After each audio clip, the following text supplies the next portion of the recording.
Friends అందరికీ నమస్కారం అండి. ఇప్పుడే అందిన వార్త, దేశం అంతా ఒకసారిగా షాక్, కోర్టు సంచలన తీర్పు అంటూ లేటెస్ట్ అప్డేట్ అయితే వచ్చిందండి. సో వివరాలు ఏంటన్నది వీడియోలో తెలుసుకుందాం. వీడియో చివరి వరకు చూడండి, అర్థమవుతుంది. మొదటిసారి ఛానల్ వస్తే తప్పకుండా సబ్స్క్రైబ్ చేసుకోండి. చూస్తున్నారు కానీ లైక్ చేయడం మర్చిపోతున్నారండి, వెంటనే లైక్ చేయండి. వివరాలకి అయితే వెళ్ళిపోదామండి. సో ఇక మాజీ ఎంపీ ప్రజ్వల్ రేవణ్ణకు జీవిత ఖైదు విధిస్తూ కర్ణాటక హైకోర్టు అయితే సంచలన తీర్పు అయితే శనివారం రిలీజ్ చేయడం జరిగింది.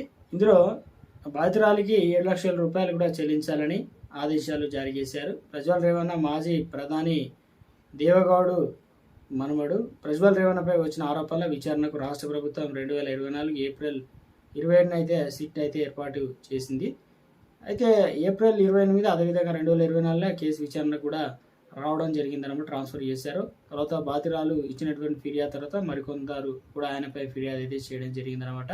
సో ఈ మేరకు 2024 మే 31న రేవణ్ణను పోలీసులు అరెస్ట్ చేశారు.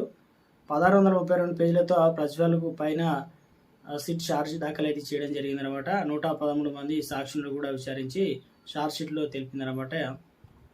ఈ ఏడాదిలో మనకు ఆగస్టు 1 తారీఖున కోర్టు రేవణ్ను దోషిగా నిర్ధారించింది. ఇవాళ ఆయనకు జీవిత ఖైదీని కూడా విధించడం జరిగింది. బెంగళూరులో కేఆర్ నగర్కి చెందిన బాధితురాలు 2024 ఏప్రిల్ 28న హోలే నరసీపురం పోలీస్ స్టేషన్లో ప్రజలపై రేవణ్ణపై పోలీసులకు అయితే ఫిర్యాదు చేసింది.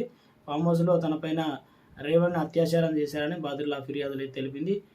ఈ కేసులో ఆయన 14 నెలలు జైలు అయితే ఉన్నారు. ఇక ఈ కేసులోనే అందరినీ వాదనలు విన్న తర్వాతనే న్యాయమూర్తి సంచలన తీర్పు అయితే ఇవ్వడం జరిగింది. ఎంపీ రేవణ్ణ భావోద్వేగానికి గురి కావడం జరిగింది.